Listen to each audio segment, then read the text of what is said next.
Thank you for joining us for another edition of Behind the Editor's Curtain with Don Corrigan. Each edition focuses on points of interest relating to the environment and the community. And now, here's Don.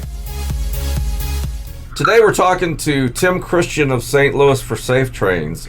St. Louis for Safe Trains originated when some of his neighbors became concerned about the number of rail cars that seemed to be coming through a South City neighborhood with crude oil, perhaps other oil products perhaps from fracking. Anybody who's followed this issue knows that there is a precipitous increase in the number of these cars. It's one of the reasons why our gas prices are so low right now. But some people are concerned about the safety issue when it comes to this kind of material because there have been a number of explosive situations. So, Tim, can you tell us a little bit about St. Louis for Safe Trains and how it got started? Absolutely, Don. Listen, first, thanks for having me on. This is it's always good to talk to anybody who wants to discuss the safety issues around something that a lot of people take for granted. We take a look at what happened in our neighborhood. It's not uncommon, and it seems to be something that is increasing in frequency throughout the country.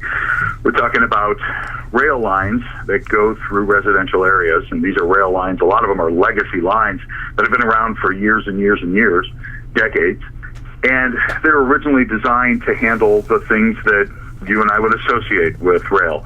Raw materials, lumber, ore, that type of goods that are being shipped from one distribution point to another. And with the recent expansion of shale oil production from places like up in North Dakota, a lot more tanker volume has gone down these lines. And in and of itself, we look at tankers as not necessarily being dangerous because we associate them with crude oil. And crude oil is this, thick, think of chocolate syrup. It's thick, it's dense, it's not all that dangerous. But what was happening in our neighborhood, we found out, was that a goodly amount of shale oil, Bakken crude, from the Bakken shale oil field in North Dakota. They were being put on old tankers, and they're being run throughout the United States, and we found out that those tankers were coming through Holly Hills. And if you don't know about Holly Hills, it's a great neighborhood on the south side near Carondelet Park. The neighborhood itself is very residential, lots of great neighbors, always looking out for each other and keeping an eye on, general property values, keeping things looking good, making sure that we've got good, solid infrastructure around us, working hard on the park. We just had a recent expansion of the YMCA from its old building to a brand new state-of-the-art building, something that we're all very proud of and we all take advantage of. It's really quite a great neighborhood. So let me ask you this. Have there ever been any derailments along that line that have caused you concern in the past? Well, not that we're aware of. What has happened is, because this rail line goes right through the middle of our neighborhood, parallels Highway 55, backs up to a number of different residences that generally didn't have an issue before all of this. What we were concerned about was the nature of what was coming through. It's not necessarily the fact that a rail line is coming through. I mean, it's been there forever. It's happened forever. It's, nobody has a problem with that. The problem is what was actually coming down those lines. And what had happened over, let's say, about the 18 months prior is a number of these tanker trains, which are generally about a mile long and completely just front to back full of these tankers, right? They had derailed in other places, in Canada and in the United States. So did your group study some of those accidents? Absolutely. And what did they find out? The most notable case is what happened in Canada, where a train that had a number of these tankers on it had essentially kind of, broken loose, had run down into a city called Lac Megantic. They derailed in the city because of the nature of what they carry. It's not like crude oil. It's not this thick gooey stuff. It's very thin. It's more like gasoline, and it runs like gasoline, and it ran down into the sewer lines under the city, and because it's so thin, it also has a tendency to put out a lot of vapors, and those vapors are incredibly volatile, and they ignited and blew up what is about a half square mile area of a town, set it on fire, destroyed buildings. The towns, the buildings that were left after the fires were eventually put out had to be demolished because, they were contaminated with all these chemicals. It killed 47 people and injured so many others. This is just one of a number of these problems with tankers of this nature coming off the rail. There's a catch-22 to all of this, and what it comes down to is that there's this massive expansion of rail industry that you can attribute directly to oil production. Yeah, I noticed that the Association of American Railroads says that in 2007 there were about 6,000 rail cars carrying this material, and by 2013 it was up to 400,000, which is an amazing jump, 6,500%.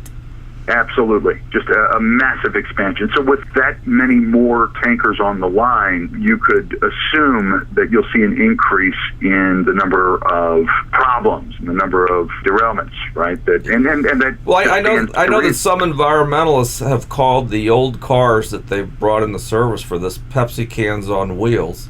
But I do know that the railroad industry says, well, they're retrofitting them, and they hope to have retrofits and new cars in place by 2019. Cold comfort. You're talking about the DOT 111s. DOT 111 tanker cars were originally designed to carry crude oil, and again, crude oil is not volatile. It's actually quite stable. In fact, even in the event of a spill, those things were designed that if they roll over, if they derail, even if they rupture, because of the nature of the oil, it's not necessarily going to catch on fire. The problem is that the Bakken shale oil is thin and it's vaporous, and it creates its own pressure and it creates its own discharge. And if one of these old tankers falls, 9 times out of 10, it takes just one area to rupture for all of this thin fuel to be spilled all over the place and ignite relatively easily. So what happened on that point is that about a year or so ago, the federal government said, okay, we're going to study this. We're going to open everything up to how we're going to go about regulating these rail lines. And, we had active participation from all the rail lines. You had active participation from the public, a big commentary window. And everybody said, here's what should be done. Number one, figure out a way to make the fuel more stable at its point of origination. And then figure out how to get a better tanker car on the line. So we make all these recommendations. And in the end, we find out that the regulatory agency doesn't really have any muscle to enforce this, and that all of the regulations that were being imposed quote unquote imposed are voluntary. There's nothing mandatory about that. And what did your group find out about how prepared the city of St. Louis is if there would be an accident in your neighborhood? Well, we were very fortunate when we started the whole St. Louis for Safe Trains group that we had Chief Jenkerson as somebody who was very much in line with what we were trying to get done. And that's the St. Louis City Fire Chief Dennis Jenkerson, right? Absolutely. Great guy, hardworking guy, definitely has the interests of the people of St. Louis at heart. And what he realized is that the only response mechanism that the city and the county has is a single unit that can handle 1, maybe 2 cars should they derail and spill. And it's located out at the airport. So his intent was to make sure that he drew enough attention to this so that we could get a second response unit that's located out of the city. Now, my understanding is that as of now, 2 things have happened from the noise that we all made. And this was the entire neighborhood coming together, a tremendous turnout at a number of community meetings. We had a couple of our Board of Aldermen members, the president of the Board of Aldermen. We had Jake Hummel come in from Jeff City, who is also a Southside resident, our congressman, and State Senator Keaveney. He came in as well. And everybody made a whole lot of noise about this, and ultimately we got a good response. Now, the thing that was a real challenge for us is that while we measure victories in these tiny little steps, we also understand that we didn't necessarily solve a problem. We basically moved the rail lines that were coming through the city and through our neighborhoods over to the other side of the river. It's a less populated area, but it doesn't necessarily mean that they've gone away. So the problem hasn't been completely addressed. The one thing that we are happy about is that the railroad that we were concerned about, Union Pacific, they did respond, and they were emphatic about their safety record, which is something I'm sure that as a percentage basis is something that is, a net positive. but it's not 100% safe, right. and I don't ever will be. Yeah. So we don't get to a point where they say, we're going to institute a system where all the old tankers are replaced with new tankers, and they can't wave the magic wand and make that happen quickly. And more importantly, what it feels like right now is that we can't apply enough pressure quickly enough to get them to do just that. Yeah. Well, I don't necessarily want to blindside you with this, but I've talked to Union Pacific about this agreement to reroute the trains. And, the spokesperson for Union Pacific told me, she said that the rail operations haven't been altered for the city of St. Louis or anywhere else. The exact quote from her was, Union Pacific representatives met with Chief Jefferson several times to discuss his concerns and to educate him about our operations in the St. Louis city area. And this was from Union Pacific's Cali Height. And she said, despite recent reports, they have not rerouted anything, and that if they did something like this, they'd have to do it everywhere. And they said that interstate transportation laws, protect them from having to do this kind of rerouting. So it seems to me like there's some miscommunication that might be going on with this. I wish there was a way to independently verify that, but I will tell you this much. Here is the information as it was supplied to us. They said that, look, everything that is southbound are the laden trains, right? So those are the full tankers, and they don't come through the Holly Hills neighborhood anymore. That was the whole point that I was making earlier about the fact that, well, we know. I mean, do you monitor? Can you tell there's been a difference? Well, we know that we don't see southbound tankers. We see northbound tankers. Okay. They come back in, and they do have some residual fluid in them, which in and of itself, just not as dangerous because there isn't as much volatile content to burn, but they can explode. They do emit these vapors, and they do, in certain instances, that stuff can ignite. There's a warning that was put out by, it's not the NTSB, you'll have to pardon me on my on who I'm quoting here. I'll tell you exactly what it was. Well, I know when you get into this, there's all kinds of acronyms you got to deal with in different agencies. The Pipeline and Hazardous Materials Safety Administration, on January 2nd of last year, they put out a safety alert to notify the general public, the emergency responders, the shippers, the carriers, about all these derailments that were resulting in fires. And it was a big indicator. Their big indicator was the type of crude oil being transported from the Bakken region is something that's more flammable than the traditional heavy crude. And so what we found is that even though we're not seeing the southbound full tankers coming through, we are seeing the tankers that are quote-unquote empty. They carry, I think it was up to 10%. I mean, I may have that percentage wrong, but it's a small amount, which still produce the same amount of vapors. There's no limit to the number of vapors that can exist within that tanker. So they do still represent a significant hazard. And this is the kind of stuff that's laden with benzene and a number of other chemicals that have this, that will contaminate the spaces that they're in.